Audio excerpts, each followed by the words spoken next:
उर्वरक तो हर किसान डालता है, लेकिन कुछ गिने चुने ऐसे किसान होते हैं जिनकी फसल में एक अलग रौनक होती है। जब वह अपनी फसल को हार्वेस्ट करते हैं तो उनमें हर किसानों से ज़्यादा पैदा होती है। इसमें किसान साथियों कोई बड़ी बात नहीं है। इसका सीधा कारण है किसान साथियों सही समय पर सही उर्वरक का प्रयोग करना और सही डोज में उर्वरक का प्रयोग करना और सही उर्वरकों का प्रयोग करना। अगर आप इन बातों का ध्यान रखते हैं और इन बातों को फॉलो करते हैं तो मैं पूरे यकीन के साथ कह सकता हूं कि इस बार आपकी पैदावार डबल होगी, यह मेरी गारंटी है। इस वीडियो में हम जानने वाले हैं कि पहली सिंचाई के बाद हमें उर्वरकों का कितना प्रयोग करना चाहिए, कब करना चाहिए, कितनी मात्रा में प्रयोग करना चाहिए और कौन सी उर्वरक डालनी चाहिए, कौन सी उर्वरक नहीं डालनी चाहिए। नमस्कार, मेरा नाम है शहजाद और आप देख रहे हैं हमारा YouTube channel help in farming. हमारी और आपकी मुलाकात होती रहेगी, इसलिए अगर आपने अभी तक हमारे चैनल को सब्सक्राइब नहीं किया है तो अभी कर दें, साथ में बेल आइकॉन को भी प्रेस कर दें जिससे हमारी आने वाली वीडियोस को मिस ना कर सके। तो चलिए वीडियो शुरू करते हैं। सिंचाई के टाइम जो सबसे ज़रूरी, जो सबसे अहम रोल प्ले करती है किसान साथियों जो उर्वरक, वो है किसान साथियों यूरिया। यूरिया के उपयोग से किसान साथियों जो पौधे में वृद्धि होती है तथा विकास होता है और पौधे में जो क्लोरोफिल का निर्माण है किसान साथियों वो यूरिया ही करती है। तो यह यूरिया एक बहुत ही इम्पोर्टेंट फैक्टर है हमारी किसी भी फसल के लिए। अगर मैं बात कर रहा हूँ खासकर गेहूँ की फसल में किसान साथियों यूरिया की मात्रा कितनी रखनी चाहिए, तो यूरिया की मात्रा किसान साथियों गेहूं की फसल की अगर मैं बात कर रहा हूं तो 45 केजी यानी जो एक बैग आता है वो पर्याप्त होता है 1 एकड़ के लिए। यानी 1 एकड़ के लिए आपको यूरिया जो है उसकी मात्रा जो है किसान साथियों एक बैग रखनी चाहिए जो कि 45 केजी का आता है। अब एक चीज़ मैं और ऐड करना चाहता हूं किसान साथियों, ऐसा कई बार देखा गया है कि डाई ना मिलने पर यानी डीएपी ना मिलने पर हम क्या करते हैं कि गेहूं की बुआई करते समय हम फास्फोरिक खाद डालना नहीं डालते हैं, सिर्फ यूरिया डाल करके गेहूं की बुआई कर देते हैं, यानी सोविंग कर देते हैं, वेट सोविंग कर देते हैं।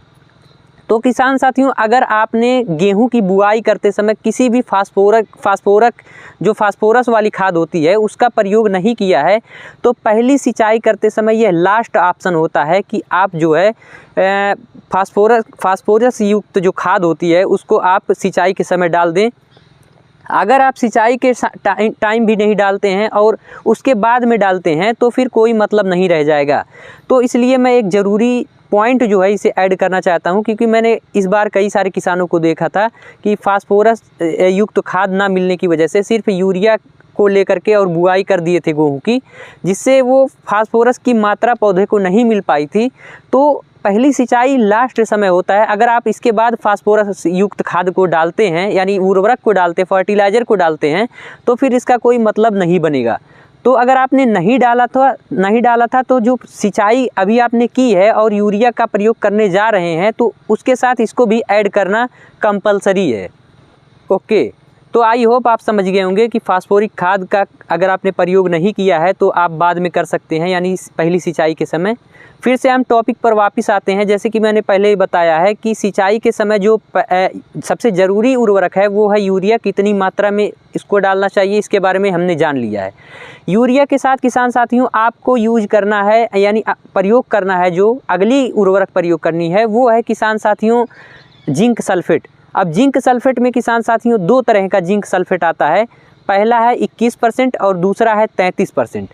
तो इस आपको पता होगा कि 21% वाला जो है उसकी मात्रा कम है तो उसका एक डोज अलग बनेगा, और जो 33% वाला है वो ज़्यादा है उसकी मात्रा तो उसका डोज अलग बनेगा। तो सबसे पहले जो बात करते हैं किसान साथियों 33% वाले की, तो अगर आप 33% वाला ले रहे हैं तो 1 एकड़ में उसकी मात्रा कितनी होनी चाहिए, तो उसकी मात्रा किसान साथियों 6 से लेकर के 8 केजी होनी चाहिए। वहीं अगर बात करें 21% वाला जो जिंक सल्फेट आता है, अगर आप उसका प्रयोग कर रहे हैं तो उसकी मात्रा किसान साथियों 8 से लेकर के 11 केजी के आसपास होनी चाहिए। अब यह 1 केजी या आधा केजी के आसपास आप डिफरेंस कर सकते हैं, लेकिन इसी के पास आपको रखना है। किसान साथियों ये जो जिंक सल्फेट होता है इसमें 2 पोषक तत्व पाए जाते हैं, पहला है जिंक और दूसरा है सल्फ़र, जिसे आमतौर पर सल्फेट भी कहते हैं।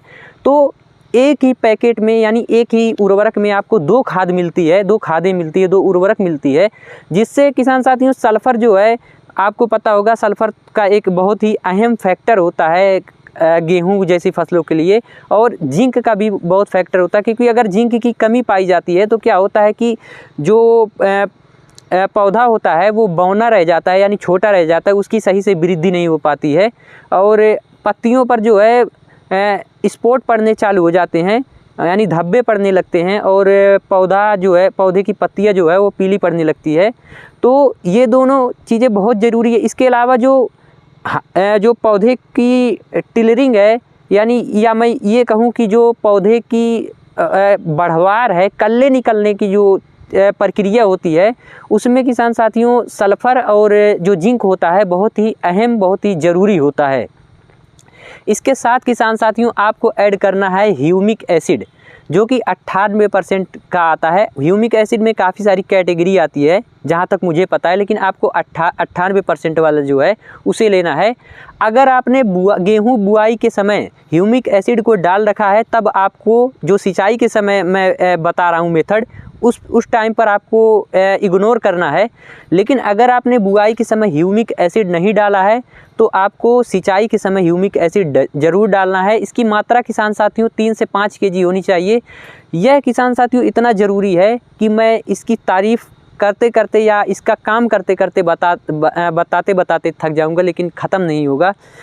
मैं ओवरऑल अगर ज़्यादा टाइम ना लेकर इसका कार्य के बारे में बताऊं तो ये क्या करता है किसान साथियों, जो जैसे कि अभी गेहूं की मैं बात कर रहा हूं, तो गेहूं की जो जड़ें होती हैं अभी पहली सिंचाई के टाइम बहुत छोटी होती हैं, और अगर आपने चाहे DAP की बात करूं, चाहे SSP यानी सिंगल सुपर फॉस्फेट की बात करूं, जब आप गेहूं की बुआई करते समय उसका प्रयोग करते हैं तो वो कहीं ना कहीं नीचे चली जाती हैं, और जड़ें जो है, यानी जो वेट की रूट होती है वो बहुत छोटी होती है। तो जो नीचे गई खाद होती है, उर्वरकें होती हैं, उनको पौधा अपटेक नहीं कर पाता है, यानी अवशोषित नहीं कर पाता है, जिससे कि न्यूट्रिएंट अंदर दबे रह जाते हैं। तो ह्यूमिक एसिड क्या करता है किसान साथियों, जो ह्यूमिक एसिड की मैं बात कर रहा हूँ 98% वाला, ये क्या करता है, जो पौधे की जड़ है यानी रूट है उसको बढ़ाने में मदद करता है। इसमें एक खास तरह का बैक्टीरिया, आप कह सकते हैं जीवित बैक्टीरिया पाई जाती है, जो पौधे से पोषक तत्व लेकर के और पौधों की जड़ों का विकास कराती है, जिससे जड़ें अगर इतनी बड़ी है तो इतनी बड़ी हो जाती है, और फिर क्या होता है कि जड़ें अंदर तक जाती हैं और पोषक तत्वों को अधिक से अधिक अपने अंदर अपटेक करती हैं, जिससे क्या होता है किसान साथियों कि पौधे में बहुत ज़्यादा कल्ले निकलते हैं, और जब ज़्यादा कल्ले निकलेंगे इसका सीधा मतलब है पैदावार ज़्यादा होगी और फुटाव ज़्यादा होगा उसमें। तो आई होप आपको ये वीडियो ज़रूर पसंद आई होगी, और जिस तरह का मैंने फार्मूला बताया है अगर आप एक बार उसको आजमाते हैं तो मैं पूरे यकीन के साथ कह सकता हूँ कि हर बार से ज़्यादा आपको इस बार उत्पादन जो है वो देखने को मिलेगा। अगर आपको ये वीडियो पसंद आई हो तो इसे लाइक करें, अपने सभी किसान साथियों के साथ ये वीडियो साझा करें, जिससे उन्हें भी खेती बाड़ी में हेल्प हो सके। मैं मिलता हूँ आपसे एक और नई वीडियो के साथ। जय जवान जय किसान।